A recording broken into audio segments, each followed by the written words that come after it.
আসসালামু আলাইকুম, কেমন আছেন সবাই? আমি আবারও চলে আসলাম ছোট মাছের রেসিপি নিয়ে। তো আজকে ছোট মাছ দিয়ে চচ্চড়ি রান্না করব। তো এখানে উপকরণগুলো নিয়ে নিলাম আমি।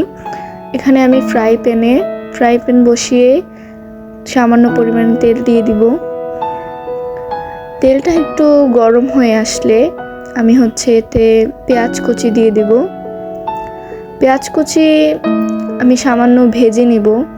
যখন এটা হালকা বাদামি কালার চলে আসবে তখন এতে আমি উপকরণগুলো দিব।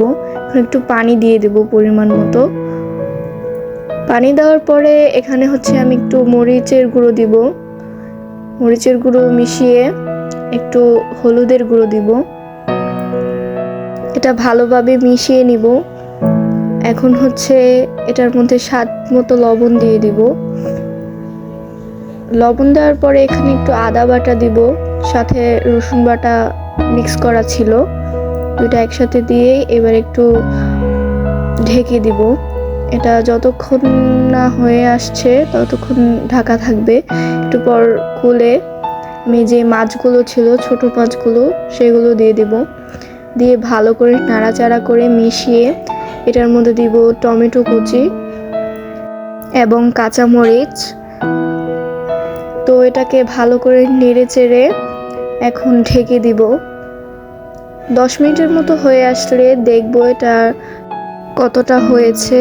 তো ভালো করে নেড়ে চেড়ে আমি এটাকে মিশিয়ে নিব। এখন ঢেকে দিব। ঢাকনা ওঠানোর পর যখন এটা একটু হালকা সিদ্ধ হয়ে আসবে তখন একটু পানি দিয়ে দিব। পানি দিয়ে আবারও ভালো করে নেড়ে আমি এটা ঢাকনা দিয়ে ঢেকে দিব। কমপক্ষে এটাকে আমি 10 মিনিট কিংবা একটু বেশি আমি এটাকে রাখবো। এরপর নামানোর আগে আমি ধনিয়া পাতা কুচি দিব, যাতে গ্রানটা ভালো আসে। তারপর নামিয়ে পরিবেশন করতে পারেন।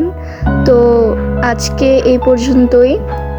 আমার রেসিপিটা কেমন লাগলো কমেন্টে জানিয়ে যাবেন এবং লাইক করে আমাদের পাশে থাকবেন, সাবস্ক্রাইব করে দেবেন আমাদের চ্যানেলটা।